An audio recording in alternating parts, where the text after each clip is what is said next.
I don't know why they keep going to imps. All right. What is the point of this? What is the point of this? Okay. Listen, I love the design team so much, but like, I don't understand what this card is for. I don't understand what this card's for, because the problem with this card is that you actually need the battle cry. All right. So it can't be cheated out. They added Void Caller to the core set. So it's like, what is the point of the Void Caller? We haven't seen a use for it yet. But on top of that, what is this? This card is so slow. It's so slow. Now, I will say there's one saving grace for this card. One saving grace, which is the Legion Invasion. I actually think the Legion Invasion is pretty decent, just because the fact that once your minions start summoning, I'm going to guess, by the way, I'm not actually 100% sure that this works the exact same way as the Angora Quest and Naru from Forge of the Barons, that they just summon at the end of the turn. So if you play this and then you play the Legion Invasion, there's huge potential for this card. There's huge potential for this card, because then you start building a wall. And then if your opponent is a board centric deck, it kind of actually just rolls them. The problem is it's 9 mana. 9 mana for a deck that's going to play through board is very unlikely for this card to even matter. So like, I don't understand. I also just think that like, for what you guys showed me in the lore of this card, I feel like the imp package is so whatever. Like, why couldn't they do something cooler? Chat, I was literally like, while I was making the coffee I just made, I was thinking about ideas we could have made for this card, right? What if the text said, battle cry, all of your minions are now demons? Like something just absolutely crazy like that. Like, it could have been so cool. Could have been so cool. But like, I'm not optimistic on this card, just because both of the other cards that summon portals didn't do anything. Now, there is one potential with this card at the moment, until we see the rest of the set, because we actually haven't seen the rest of the set, which is this card right here. Hold on. Let me pop this up. Let me pop this up. This card has the potential with this card, the Pride one. All right. At least, can I zoom in here? At least the Pride one can reduce its cost by 6, because this will always be your highest costed card. Cost card in your deck. So maybe you play Symphony, you draw this, and then that card's going to be like the absolute nuts. You'll just win the game. I think that is the only real case. This card will be like meta defining or like really, really good. On average, I think it's just probably too slow. I hope I'm wrong, because it looks fun, but I think that this card is weak. What does the keyword mean? I mean, Titan just means that each turn they could do an ability, and then these are the 3 abilities. So like, you're basically playing this card to play Legion Invasion every single time. I don't think you ever want Inferno first. You'd ever want To the Void. I mean, To the Void's fine, I guess, if you need the board clear. So I don't know. I'm, as someone who really likes Warlock, I'm not really excited to play this card, which is kind of unfortunate. No deck can outvalue 2 3/4 taunts each turn, but like, how often do games come to that point? I don't know. I'm hoping I'm wrong. I'm wrong, because I think he does look really cool. And I'm going to be completely honest, chat. I thought I was going to be really excited for the signature, but I think the golden animation of this card is going to be absolutely like crazy. I think it just looks really, really good. Anyways, let's look at the rest of the Titans. I actually haven't really looked at them, because I've been just doing other stuff. So people have been saying that the warrior one's kind of booty. Is this the truth? Let's see what the warrior one looks like. Give my, this is, I'm the best reviewer in the game, chat. So let's see how this goes. Okay. Kazagoroth. I don't know how to say that. 6 mana 4/4. After this, use an ability, gain immune this turn and attack a random enemy minion. Okay. 6 mana 4/4 is pretty garbage. It's not good. But using his abilities, what do we got? Gain +2/+2, draw a weapon. Okay, so it becomes a 6 mana 6/6 and attacks a random enemy minion. Dude, I think it's probably good that it's enemy minion, but it's unfortunate that if you don't play all of these effects, this card doesn't actually hit face, which is a bit unfortunate. Does draw a weapon, which is fine. Tempering, gain +5 attack, give your hero +5 attack this turn. Again, I think that's cool. Gain +5. Okay, so like, this is just a big meatball. Is that good? Dude, okay, hold on. Let me think this through. I think at first glance, this one's not very good, but I actually think this one might be underrated as well, like the Hunter one. This one's not interesting, but it's probably just gonna be fine. Because like, if you go, like, let's just talk about probably like one of the worst case scenarios here is like, there's multiple minions on the board. So you play this card, you pick one of these, it hits one of the minions. That's basically your turn, right? That doesn't feel very good. They have one minion on the board. Like tempering actually smacks ass. This could be really good because you're doing 9 damage and this card lives. So that's not bad. Heart of the Flame, I think, is whatever. But it keeps it alive, which is the most important. So like on an empty board, you're probably playing Titan Forge against maybe couple small minions. You're playing this one, but against one big minion, you're tempering. I'm gonna be honest. This card probably has a lot of potential. I think people are definitely underrating this card. I think from what I was reading on Twitter, people thought this was gonna be like bad, but it doesn't seem that bad. I don't know. I think it's fine. It's got potential. I'm kind of for it. I think this one's better than the Warlock one. What is this guy's name? Golganith? Golganith. All right, whatever. That sounds good enough. 6 out of 5/7. Titan. Your first spell each turn costs 3 less. Okay, I can already tell. I haven't read the rest of the abilities yet, but like this one's gonna be the best one. I can already tell. Just from that line of text here, your first spell each turn costs less, because that not only means you're getting a 5/7, you're getting 3 mana back just for having a spell in your hand, and then you get an ability. So Roaring Oceans is 3 damage to all enemies and restore 6 health from the characters. That's really good. Deal 20 damage to a minion. What the hell? Okay. Draw 3 overload cards. Okay, hold on. This is fine. Is this good? I mean, it's probably good. This is also good. Okay, hold on. Okay, I think this Titan is the Titan you want to live the most, because you need probably a bigger payoff than this. But I mean, 20 damage to a minion, I'm really curious to see how good that actually is. 6 mana 5/7 kill a minion is fine, right? We have that. Like, isn't Sylvanas 6 minion like the newer one? Wait, this guy, like, okay, I was expecting something better. But like, I don't think this is that good. I guess the ability to kill like any minion is nice, and I guess having a board clear is also nice. Okay, this one's probably just good. I'm expecting, I guess my expectations were higher because people were telling me that this one's gonna be like the best one, but I'm a little copy with the 8 mana spell. I mean, how often is that really gonna matter, right? How often is that gonna really matter? I don't think you're ever gonna like not play this card to combo with the other card, right? It's good. It's a good card. It's a good card. I think it's fine. We haven't seen the Rogue one yet. I believe the Paladin one was showcased, right? We saw the Priest one. We talked about it yesterday, or not yesterday, the other day. I think this one's really good. This one is, I think, so far from what I've seen, the best one. I'm expecting this one to see play in every single Priest deck, unless the Priest deck is going super aggro. That is, it's pretty good. This one seems really, really good. All of them are insane. Like, Shape the Stars is such a strong ability. This one is very, very good. It just fights for the board directly, and then you got a legendary minion with it, and then this one's pretty great. Okay, what is the Paladin one? Ametis the Peacekeeper, 7 mana 1/8 taunt. Your minions can't take more than 2 damage at a time. Oh. Okay, that's kind of okay.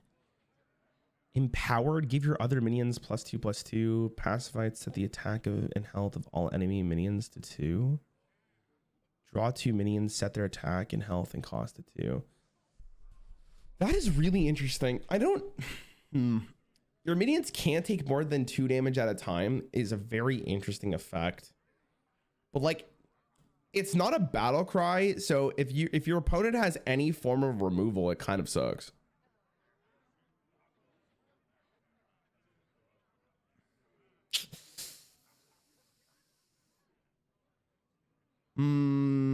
Okay, if I want, like, if I'm playing this for 7 mana, I need a board. If I don't have a board, I don't like, Empowered's fine, because if you have a board, it's pretty decent, because then like it's super annoying to deal with. Pacified's fine too. I guess all of these, like, I think a lot of us have the expectation that like Titans are gonna rule the game, but I think they're just good cards. Like, I think they're just straight up good cards, right? So that's probably what it's gonna be. Like this one's fine. I can see this being played in like pure Paladin or something. It's definitely not a bad thought. What deck wants the reinforced ability? Draw 2 means it's at their attack, health, and cost to 2. That's a good question. I don't know. I really don't. What deck do you run this in? I don't know either. That's a good question. See, again, at the time I am talking about these cards, we haven't seen the full set, right? They're showing us the Titans first, and then they're giving us the full set. So I would imagine that like we'll get the full idea at some point. Because at the moment, I'm not really sure I'm confident about this. But I will say this. The reinforced is really good with a minion you don't really care about for stats, right? Because you're setting the cost to 2, as long as it has a good enough battle cry, I think you're okay with it. I think this has potential. I kind of like this. I think it's fine. I think this text is very spooky. But if you don't have a minion on board, it's so weird. But I guess you just use it as like this. I don't know. It's really interesting. Okay, we talked about the mage one already, but I think the mage one is literally a must kill card. They're all kind of a must kill card, but this one especially. The one thing I think this card has going for it is that it has 8 health. 8 health is pretty great. 6-mana 3/8 is kind of an annoying thing to deal with. And if your opponent has nothing on the board, if you use Ancient Knowledge, it's like low-thebbing their whole hand, and that's pretty great. I think you almost never cast a random Mage Secret first, but I'm kind of for this. Obviously, you could use this as well just for lethal.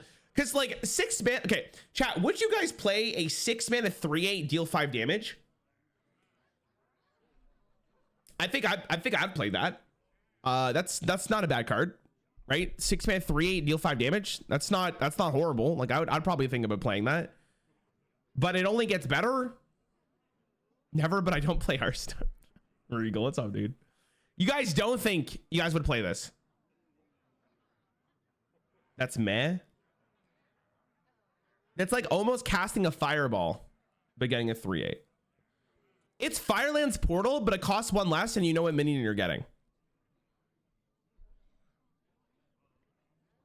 The Mage Legendary from 5/5 does from Voyage does that, but better. What's the Mage Legendary from Voyage? I don't even remember what the Mage Legendary is from Voyage. What is it? I know the mech. What are you talking about? Hold on.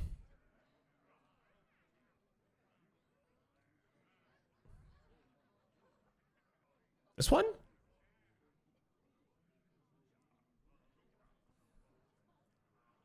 It's a little different. Anyways, my point being is that I don't think a 6-mana 3/8 deal 5 damage is bad, but then you also get potentially the benefit off of it. So I think this one actually is going to be good too. Like I genuinely feel like all of the Titans are probably going to see play. Like they all seem good. They all seem good. Okay, what did I miss one? We talked about the Hunter one the other day too when I talked about the Priest one. Chat thinks this one's garbage. I actually think this one's pretty good. I think you guys are heavily underrating this. I think people look at this one and go, this is super boring, but this, as long as you go this card into Swift Slash almost 90% of the time, unless you absolutely need to draw cards or you absolutely need to summon the taunt, you're always going Swift Slash. This is 15 damage and your hero power doesn't take damage.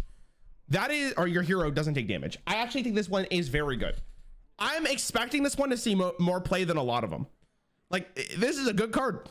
This is just a strictly good card. And I think Hunter is the best class for just good cards. Good end game unit. Just good.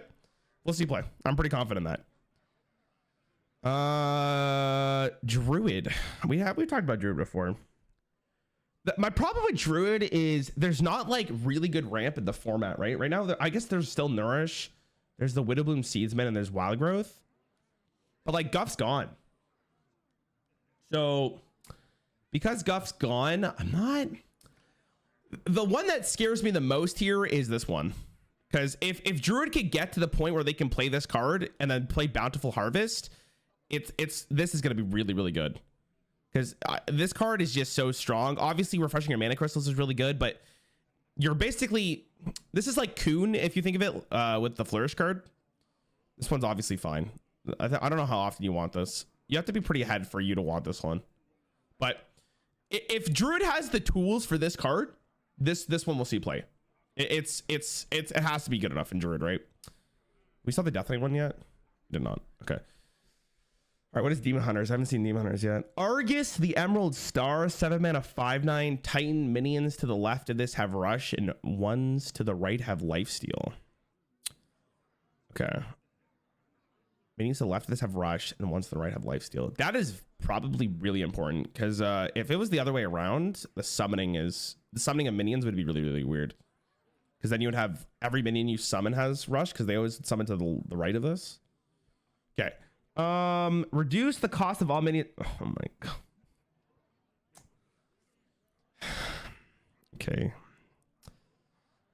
Summon 4 2/2 elementals with taunt. Oh my god, with lifesteal? Okay. Discover a death rattle minion and cost 3 less. That one's fine. I don't know how optimistic I am on this one. It's 2 on either side. Oh, interesting. You would assume that they would always summon on the right. Oh, okay. That's still fine. You'd probably take those. They probably should have maybe specified this. Like summon 2 of them on the right or 2 on the left, but whatever. Compare that to Hunter. Dude, I don't know why people are sleeping on the Hunter one. I think the Hunter one's broken.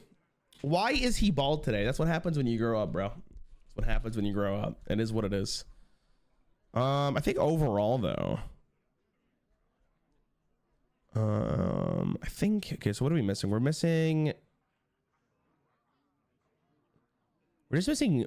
missing 2, right? What are the last 2 we're missing? We're missing Death Knight and what's the other one, chat? What other one are we missing? Rogue.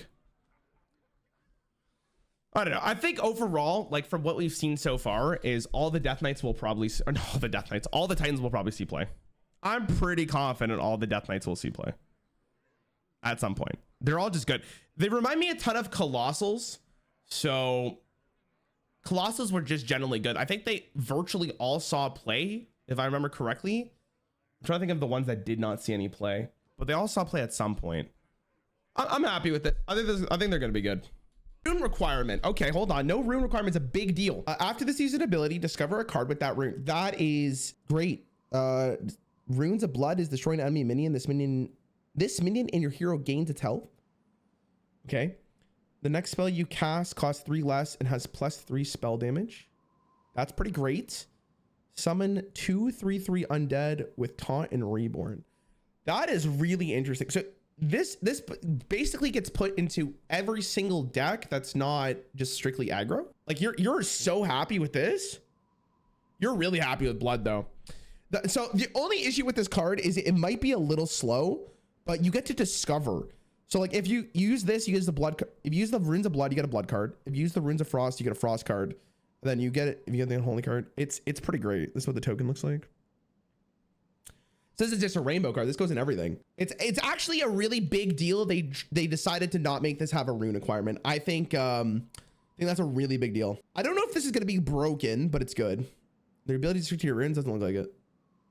I think it just has a rune requirement, so like it knows what to discover. It's good. Probably sees play. Again, just like all the other Titans, this probably just sees play. I don't know what to say, chat. This just sees play. Like it's not that interesting. It's fine, but like it just has a card. It's gonna be good.